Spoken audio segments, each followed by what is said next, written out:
할렐루야. 예. 오늘 오는 발걸음이 아주 기대되고 또 오면서 마음이 참 평안했습니다. 우리 김경선 목사님, 제가 형님처럼 생각하는 목사님인데요. 형님 댁에 간다 하는 그런 마음으로 평안한 발걸음으로 왔습니다. 우리 김 목사님께서 올해 저희 노회 노회장 되신 건 아시죠? 예. 제가 너무 감사합니다. 우리 김 목사님 임원 활동 하시면서요. 저희 노회가 평안해졌어요. 뭐 잘 모르시는 분들도 있겠지만 그 전에 좀 시끄러웠는데 우리 목사님이 임원 활동 하시면서 노회가 평안하게 되고 노회장 지금 하시면서 지난번 저희 노회 역사상 가장 빨리, 가장 은혜롭게, 가장 평안하게 끝났습니다. 귀한 목사님이 또 노회를 섬겨주셔서 감사하고 또 우리 교회가 또 목사님을 잘 서포트해 주시니까 아마 일을 더 잘 감당하실 수 있지 않나 생각이 듭니다. 부디 우리 목사님 잘 모시고 우리 오렌지 카운티 영락교회가 더욱 부흥하고 성장하는 교회가 되기를 주님의 이름으로 축복합니다. 예. 중세 어느 수도원에서 있었던 이야기입니다. 수도원 원장님이 항상 준비를 철저히 하라, 준비를 철저히 하라 강조하셨던 분인데요. 저도 뭐 신학교 다닐 때 저희 교수님 한 분이 주신 말씀이 잊혀지질 않습니다. 목사는 세 가지 준비를 철저히 해야 된다. 첫 번째는 어디서든지 설교할 준비를 해라. 두 번째는 복음을 위해서 어디든 갈 수 있는 준비를 해라. 세 번째는 예수 이름으로 핍박받을 준비를 해라. 목회하면서 제가 참 잊혀지지 않고 또 그 말씀대로 살려고 노력을 합니다. 이 원장 수도사님이 특별히 강조했던 것이 무엇이냐 하면 설교할 준비를 해라. 설교를 할 수 있는 준비를 해놔라라는 거예요. 어느 날 수도원에서 예배 시간이 되었습니다. 원래 설교 담당자는 원장 수도사인데요.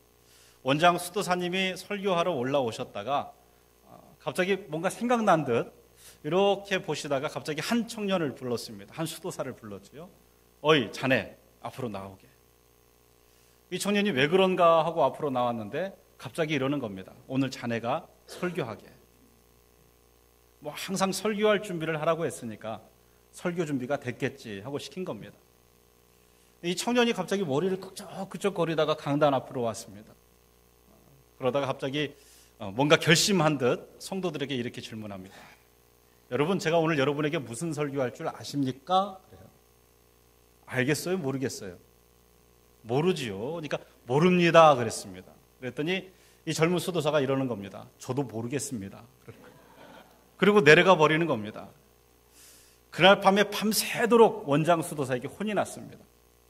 다음 날이 되었습니다. 예배 시간이 되었고요.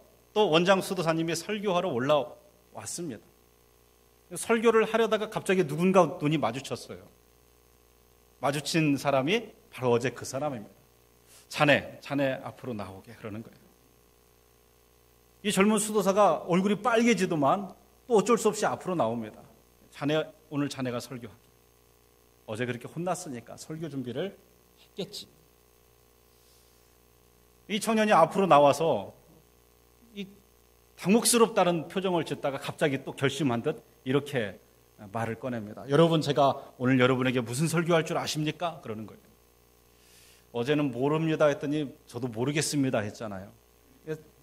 앉아있는 수도사들이 압니다 그랬대요. 그랬더니 이 젊은 수도사가 이렇게 얘기합니다. 아는 걸 제가 왜 설교합니까? 그리고 내려가는 겁니다. 그날 밤에 또 엄청나게 혼났습니다. 세 번째 날이 되었습니다. 예배 시간이 되었고 원장 수도사가 올라왔습니다. 이번에는 두리번도 안 거리고 그 청년을 지목해서 자네, 오늘 자네 나와 설교해 그랬어요. 이 청년이 이번에는요, 담대하게 앞으로 나오는 겁니다. 딱 서서 다들 기대를 했죠. 근데 이 청년이 초지일관의 은사가 있는 청년이에요.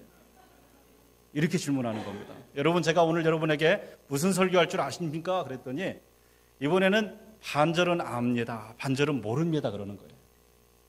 이 젊은 수도사 왈, 그러면 아는 사람이 모르는 사람에게 알려주십시오 하고 내려가더라는 겁니다.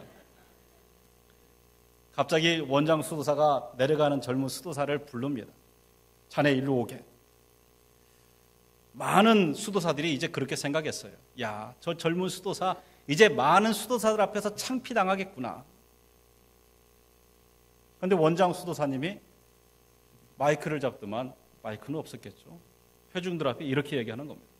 여러분, 저는 오늘 이 젊은 수도사에게 복음의 아주 중요한 것 하나를 배웠습니다. 복음의 아주 중요한 것은 무엇이냐면 아는 사람이 모르는 사람에게 알려주는 겁니다. 할렐루야. 예, 복음의 정말 중요한 것은 복음을 아는 우리가 복음을 모르는 자들에게 알려줘야 되는 겁니다. 제가 작년 여름에 한국의 목포에 집회를 내려갔습니다. 말씀을 전하고 말씀 전하는 가운데에 식사 시간 이후에 좀 시간이 돼서 목사님께서 저를 데리고 목포 관광을 시켜주셨어요. 이곳저곳 돌아보고 유달산도 돌아보고 그리고 꼭 가야 한다고 저를 데리고 간 장소가 있었습니다. 요즘 뉴스에서도 새로 밝혀진 사건이 있다 시끄럽긴 한데요. 세월호 선체를 인양해 놓은 장소가 있습니다. 목사님께서 꼭 안 목사님 이거 보고 가십시오 해서 봤어요. 배가 반절로 절단되어 있는 모습이요. 이렇게 그냥 보면 제 느낌에는 해골을 보는 것 같은 느낌입니다. 그걸 바라보면서 마음이 얼마나 좀 안타깝고, 여러분 그때 일을 생각하면 안타깝지 않은 사람, 눈물 흘리지 않은 사람 없었을 겁니다.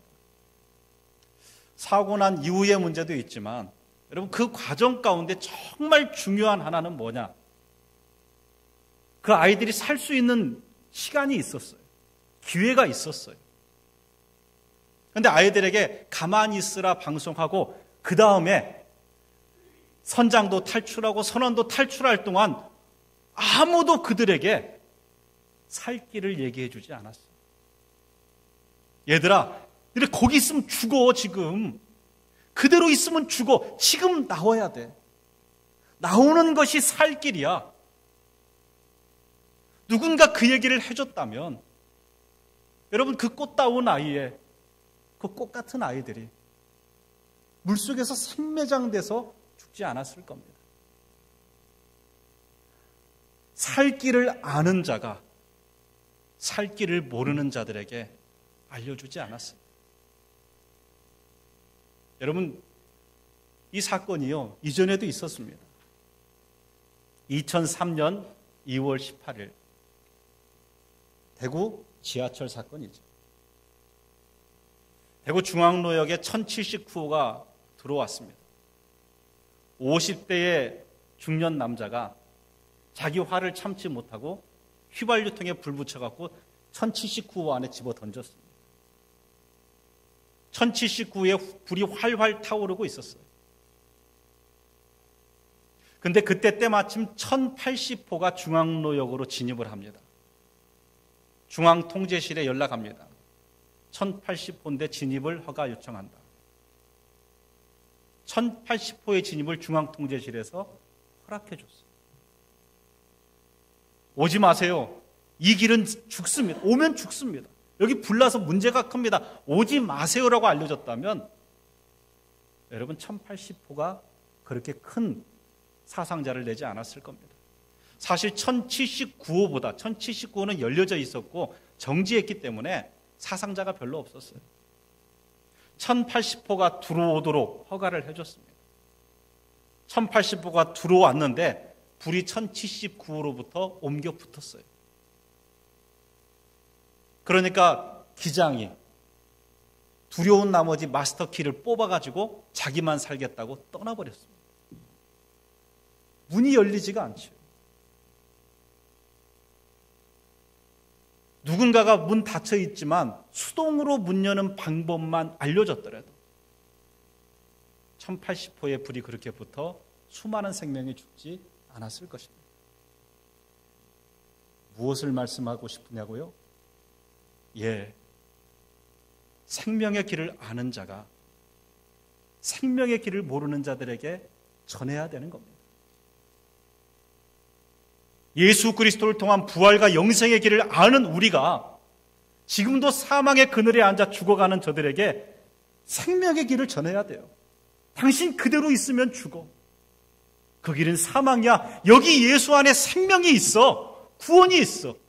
영생이 있어. 그런데 우리는 그걸 외면합니다. 요즘의 교회는요, 마치 자기만 살겠다고 마스터 키를 뽑아가지고 도망 나간 기장과 같이 되었습니다. 세상의 구원에 대해 아무런 관심 없습니다. 단지 나 하나만 관심이 있어요. 오늘 본문은 예수님께서 부활하시고 승천하시기 전에 하신 말씀이에요. 우리 예수님께서 부활하시고 곧바로 승천하시지 않으셨습니다. 40일 동안 이 땅에 계셨어요. 제자들에게 보이시고 제자들에게 보이시면서 하고 싶었던 말씀이 무엇이었냐? 바로 생명의 길, 하나님 나라입니다. 사도행전 1장 3절에 보면 이렇게 되어 있습니다. 그가 고난받으신 후에 또한 그들에게 확실한 많은 증거로 친히 살아계심을 나타내사 40일 동안 그들에게 보이시며 하나님 나라의 일을 말씀하시니라. 하나님 나라, 예수 그리스도를 통하여 이 땅에 열려진 하나님 나라, 생명의 길을 말씀하셨어요. 40일 동안 그렇게 말씀하셨는데 주님이 승천하시기 전에 제자들의 관심은 무엇이었습니까? 하나님 나라가 아니었습니다. 1장 6절에 보면 그들이 모였을 때에 예수께 여쭈어 이르되 주께서 이스라엘 나라를 회복하심이 이때니까 하니.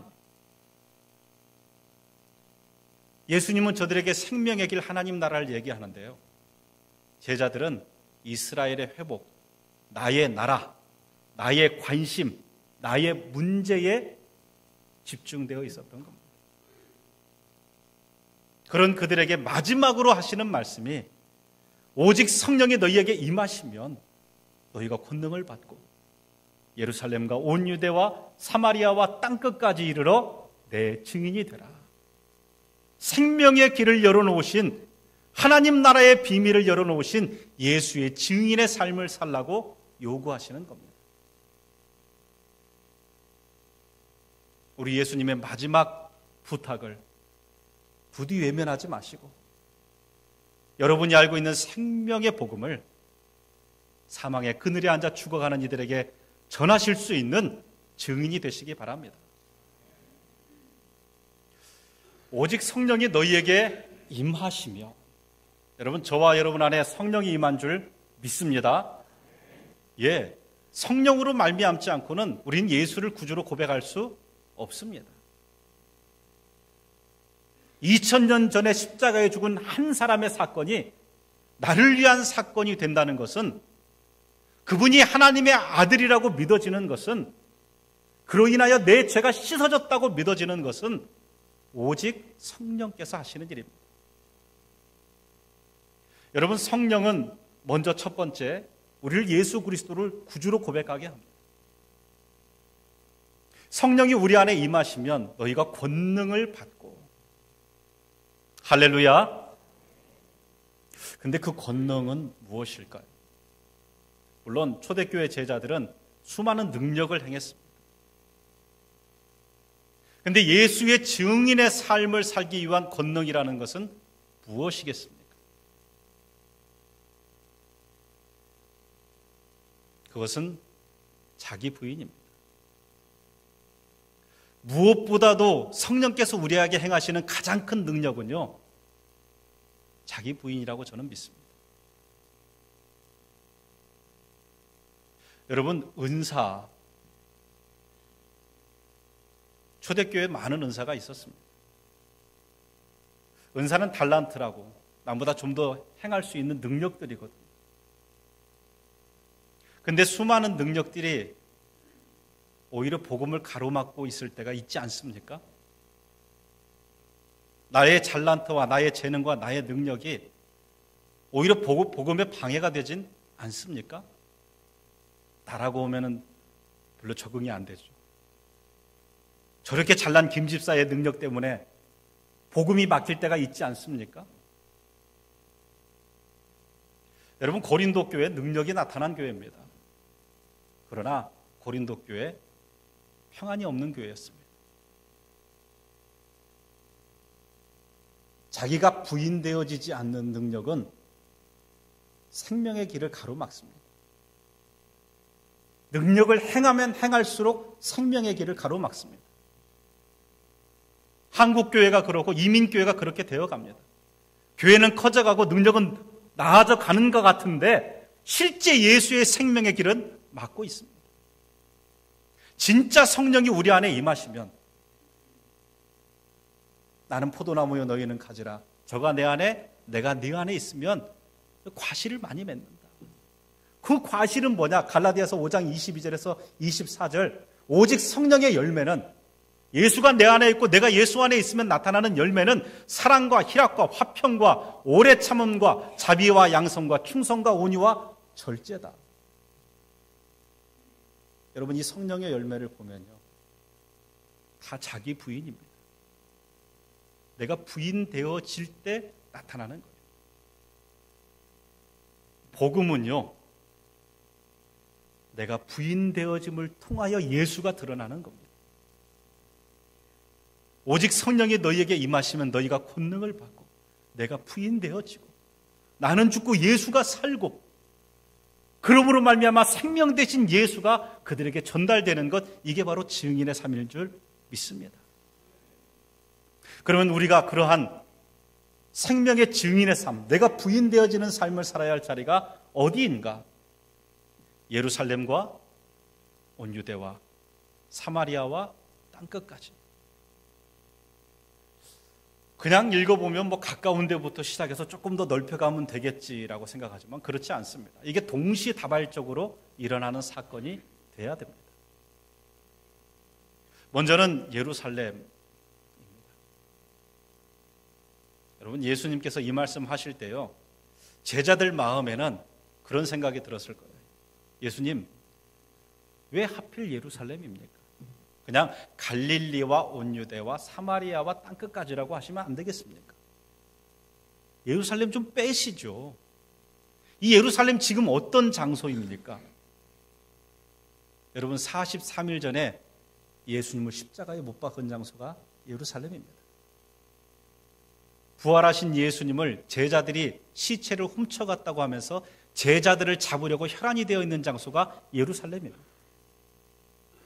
여전히 예수 믿는 사람들에 대하여 혈기등등한 바리새인과 공회원들이 있는 장소가 예루살렘이에요.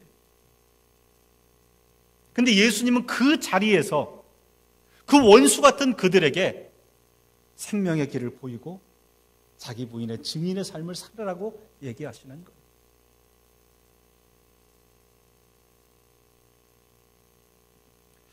(1955년에) 미국의 5명의 젊은이가 남미 에콰도르로 선교를 갑니다. 당시에 남미 에콰도르 가운데에서 가장 흉폭한 부족이라고 하는 아우카 부족이라는 부족이 있습니다.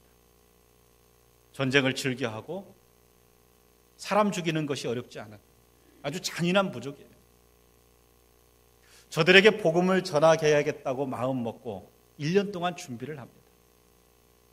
그리고 드디어 이 5명의 선교사가 저들을 만나게 됐습니다. 그런데 저들을 만난 그 날, 그 5명의 선교사 모두 순교하였습니다. 그들에겐 총이 있었습니다. 그러나 저들이 총을 사용하면 다시는 그곳에 복음이 들어가지 않을 것을 우려했기 때문에 저들은 총을 사용하지 않고 그대로 죽임을 당했습니다. 그러나 항상 순교는 복음의 씨앗, 교회의 씨앗이 됩니다. 많은 사람들이 미국에 있던 많은 신문에서도 이게 어떤 낭비, 이게 무슨 낭비이냐, 왜 우리 젊은이들이 이렇게 돼야 되냐 라고 얘기했습니다. 이 5명의 선교사님 가운데 선교사님의 부인들이 그 이후로 간호학을 공부합니다. 그리고 이 아우카 부족을 찾아갑니다. 이 아오카 부족 사람들은요, 여자를 죽이는 일을 비겁한 행동이라고 생각해서 여인들을 죽이지 않습니다. 근데 때마침 이 여인이 들어갔을 때 이 부족 안에 전염병이 돕니다. 죽을 병입니다. 이 선교사 부인들이 이 부족 사람들을 돌보기 시작합니다. 분명히 자기 남편을 찔러 죽인 사람 가운데 한 사람이 있는데 정성껏 돌봅니다. 그 돌봄과 사랑으로 인해서 그 부족 사람들이 그들을 받아들이고 복음을 받아들입니다. 결국은 로잔 선교대회에서 이 선교사님 부인과 이 부족의 추장이 함께 나와서 하나님이 아오카 부족에게 행하신 일을 간증하는 그러한 놀라운 역사가 일어났습니다. 엔드 오브 스피어스라는 영화가 있습니다. 이 내용으로 만든 영화인데요. 한번 여러분들이 보시면 좋습니다. 마지막에 보면은 선교사님의 자녀 한 명이 자기 아버지를 찔러 죽인 추장과 함께 같이 미국 여행을 합니다. 그리고 그 추장을 자기 아버지처럼 대우하는 그런 마지막 장면을 볼 수 있습니다. 이 여인들에게 이 아오카 부족은 예루살렘입니다. 원수입니다. 다 예수 믿어도 저 사람만큼만 예수 안 믿어야 된다 생각할 만한 사람이었습니다. 그러나 그 예루살렘에 저들은 예수를 정했고 그 예루살렘에 놀라운 하나님의 역사가 나타났습니다. 오늘 여러분 삶에도 예루살렘이 있습니다. 저 사람 때문에 교회 다니기 싫고 저 사람만큼은 우리 교회 안 왔으면 좋겠고 내 식구 가운데 저 왼수만큼은 신앙생활 안 했으면 좋겠다는 사람 있을 것입니다. 주님은 그 예루살렘에 여러분이 증인의 삶을 나를 부인하고 생명의 길을 보일 수 있는 증인의 삶을 사시기를 원하는 겁니다. 사마리아입니다. 여러분 사마리아는 유대 땅과 가장 가깝습니다. 예루살렘 저들이 있는 곳과 가장 가깝습니다. 근데 이 사마리아는 역사적으로 어떤 땅이냐면요. 여러분 북이스라엘이 멸망할 때에 아수르 사람들이 와서 혼혈 정책을 해놓은 땅이에요. 아브라함의 순수 혈통이 아니다는 거죠. 그래서 유대인들이 사마리아 사람을 무시하고 사마리아 사람은 무시당하기 싫으니까 유대 사람들을 경멸했습니다. 서로 인간 취급 안 하는 사람이 바로 사마리아 사람입니다. 지정학적으로는 가장 가까워요. 지정학적으로는 거리로는 가장 가까워요. 그러나 관계적으로는 가장 먼 곳. 그곳이 사마리아입니다. 제가 몇 년 전에 한국에 갔을 때 제 아는 형님 목사님이 저희 그런 얘기를 했습니다. 얼마 전에 교인들 앞에서 공개적으로 본인이 회개했다라고 얘기하시더라고요. 아니 무슨 일인데 목사님이 담임 목사님이신데 담임 목사가 앞에 나와서 공개적으로 회개까지 합니까? 그랬더니 이분이 그렇게 얘기하세요. 본인이 서울에서 부교육자를 하고 있을 때에 부교육자가 생활이 사실 힘들잖아요. 근데 연로하신 아버님을 모셔야 되는데 형님은 목회자도 아닌데 난 못 모신다. 부교육자 하면서 아버님을 집에 모시고 살았대요. 정말 힘들게 아버지의 마지막 힘든 돌아가실 때까지 그렇게 모셨습니다. 근데 장례를 치르는데 장례에 또 비용이 들잖아요. 형님이 와서 돈 문제로 깽판을 쳐놓고 간 거예요. 목사인 동생이 창피해서 얼굴 들지 못하도록 그렇게 돈 문제로 큰 소리를 내고 그러고 간 거예요. 마음속으로 다시는 형님 안 만난다. 안 보고 산다 생각했어요. 근데 웬걸요? 이 목사님 서울에서 부목사 했는데 형님이 군산에 사는데 군산에서 청빙을 받았습니다. 담임 목사로. 내려왔지요. 교회가 어디 있냐면 나운동에 있고요. 형님 댁은 지곡동입니다. 여러분 잘 모르시지만 나운동에서 지곡동은 차로 5분도 안 됩니다. 목회하는 3년 동안 한 번도 찾아가지 않았습니다. 다시는 안 본다 했으니까요. 근데 어느 날 성령께서 설교 준비하는데 마음을 주시는데 성도들에게 원수를 사랑하십시오. 형제를 용서하십시오. 수도 없이 얘기를 했는데 정작 자기는 그 말할 자격이 없더라는 겁니다. 3년 만에 형님 찾아가서 오히려 용서를 구했대요. 형님, 제가 와서 인사도 못 드렸습니다. 죄송합니다. 교인들한테 그 얘기를 한 겁니다. 여러분, 제가 그 정도 그래도요, 교인들 앞에 그렇게 회개 얘기할 정도면 목사 괜찮은 목사입니다. 안 그렇습니까? 여러분, 죄송합니다. 제가 3년 동안 형님 찾아뵙지 않았습니다. 그동안 복음 전한다고 필리핀도 가고 유럽도 갔다 오고 어디도 갔다 오고 어디도 갔다 왔는데 내가 세상에서 가장 멀게 느껴진 것은 지곡동이었습니다. 거리로는 5분, 마음으로는 우주보다 더 멀었습니다. 여러분, 여러분에게도 그런 사마리아가 있지 않습니까? 여러분 삶의 관계 속에서는 가장 가까운 곳에 위치하지만 마음으로는 가장 먼 사마리아가 여러분에게 있지 않습니까? 오늘 주님의 음성을 들으시기 바랍니다. 그 사마리아에서, 그 사마리아에 네가 부인이 되고 나를 통해 생명의 길을 보여라. 여러분, 그 주님의 요구에 아멘으로 응답하실 수 있기를 주님의 이름으로 축원합니다. 마지막은 땅끝입니다. 땅끝은 어디일까요? 제가 사실 신학교 다닐 때, 원래 신학교 처음 시작할 때는, 원래는 저 어렸을 때부터 목사가 꿈이었습니다. 저는 저희 부모님이 딸 셋 낳고 마지막 저 낳기 전부터 기도했어요. 주시면 목회자 삼겠습니다. 저는 어려서부터 목사가 꿈이었습니다. 근데 제가 신학교 다닐 때는 목사도 되겠지만 선교사가 꿈이었습니다. 그래서 선교학 공부도 하고 선교 준비를 했던 그런 시절이 있었습니다. 선교학 수업 시간이었는데요. 교수님께서 저희에게 선교할 곳, 본인이 선교하고 싶은 곳을 정해서 발표를 하라는 숙제를 주셨어요. 제가 선교사가 당시에는 꿈이었기 때문에 어딜 가면 좋을까, 나의 과연 허락하실 선교지는 어디일까 많은 고민을 했죠. 선교학 교수님 사무실도 제가 자주 다녔습니다. 근데 어느 날 교수님 뭐 갖다 드리러 갔는데 사무실에 뭐가 있냐면 지구본 있잖아요. 지구본이 있는 거예요.